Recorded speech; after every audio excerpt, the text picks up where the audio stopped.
कौल महाराष्ट्राचा, लोकशक्तीचा आवाज, महाराष्ट्राच्या प्रत्येक कोपऱ्यातून. नमस्कार, माझं नाव आहे सतीश. आपण पाहत आहात कौल महाराष्ट्राचा आवाज जनतेचा. मी आलेलो आहे सांताक्रूज पूर्व वाकोला दत्ता मंदिर रोड या परिसरात. प्रभाग क्रमांक 89 मध्ये महानगरपालिकेच्या निवडणुका 15 जानेवारीला पार पडणार आहेत. निवडणुकीचा घमासान सुरू आहे. आपल्या बरोबर प्रभाग क्रमांक 89 चे अपक्ष उमेदवार राकेशजी कदम आपल्या सोबत आहेत. राकेशजी कदम, आपलं सहर्ष स्वागत आहे. नमस्कार. राकेशजी, पहिला प्रश्न मी असा विचारेन तुम्हाला की ह्या निवडणुकीमध्ये तुम्हाला उतरावंसं का वाटलं? काय एवढ्या मोठ्या मोठ्या समस्या आहेत तुमच्या विभागात की तुम्हाला ह्या निवडणुकीमध्ये अपक्ष म्हणून उतरावं लागलं?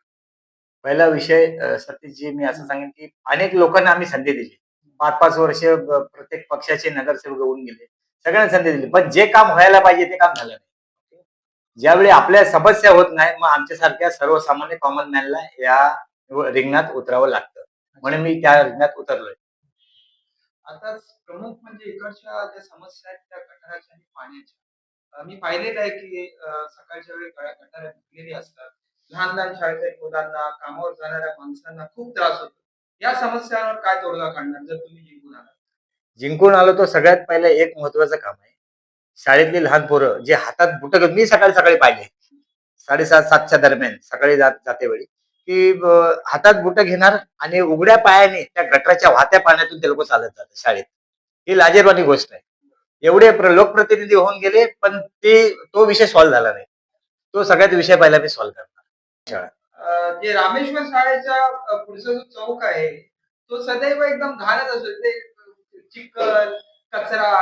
पण निवडणुकीच्या अगोदर एक आठवड्या अगोदरपासून साफसफाई सुरू झाली. म्हणजे हे फक्त दाखवण्यासाठी कोण करत होतं की काय? त्याचे काय कारण आहे? त्याचं पहिलं कारण सांगतो. लोक गुडघ्याला बाशिंग बांधून होते की बाबा कधी खुला वर्ग होतो, कधी वॉर्ड ओपन होतो, मग मी नगरासाठी तयार होतो. जसं झाला तसा इथे कामं चालू झाली. वॉर्ड ओपन झाल्यानंतर, प्रभाग ओपन झाल्यानंतर कामं चालू झाली. याच्या अगोदर 15 वर्ष हे लोक नव्हते. तिकडचा खालचा सगळा गटारातला कचरा काढून रामजी शाळेकडे टाकायचा, तिकडच्या लोकांना त्रास द्यायचा. मी त्याच्यावरती एकदा पेपर, आपल्या तुमच्या न्यूज पेपरच्या माध्यमातून पण आपण ते कचऱ्याचा आपण विषय घेतला होता की अनेकांना तिथे रोगराई होत पसरते, त्रास होतो. त्याचा विचार नाही. त्यांच्या डोक्यात फक्त एकच कल्पना आहे की मला निवडणूक जिंकायची. लोकांचा विचार त्यांच्या मनात नाही. कचऱ्यावरून मला एक आठवली गोष्ट. काहीतरी 2017-18 ला जे दत्ता मंदिराच्या समोरची गल्ली आहे, त्या तोंडावरती जो कचऱ्याचा डबा होता, तो कोणी हटवला? का हलवण्यात आला? चांगला प्रश्न केला. राघवेंद्र सोसायटी आहे ते दत्ता मंदिर रोडला. त्या ठिकाणी खूप वर्षापासून तिथे कचऱ्याची पेटी होती. तर तिकडचं एक लोकल कोणीतरी आहे, मला आता काय नाव लक्षात नाही.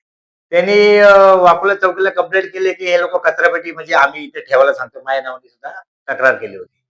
माझं म्हणणं असं होतं, कचऱ्याच्या पेट्या करता ठीक आहे, पण लोक कचरा टाकणार कुठे?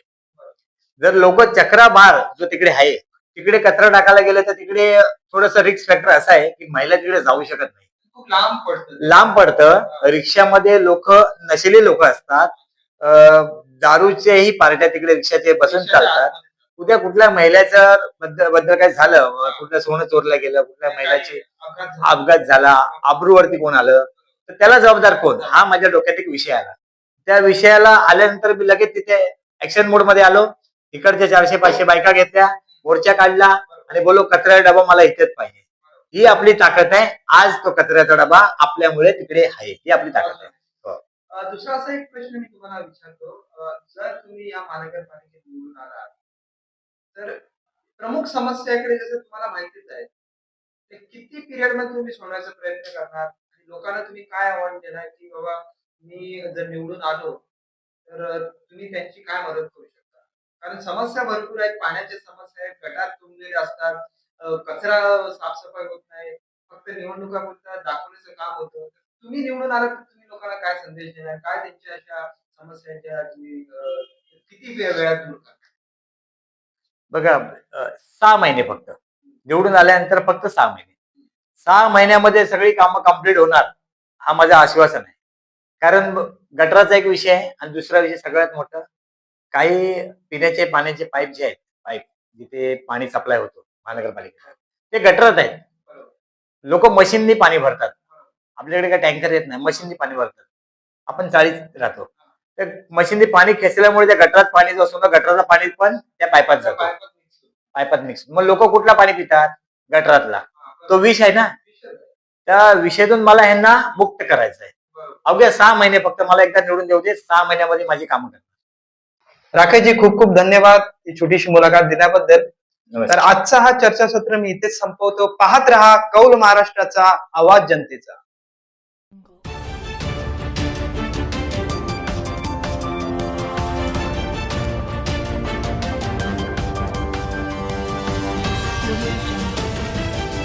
कौल महाराष्ट्राचा लोकशक्तीचा आवाज महाराष्ट्राच्या प्रत्येक कोपऱ्यातून.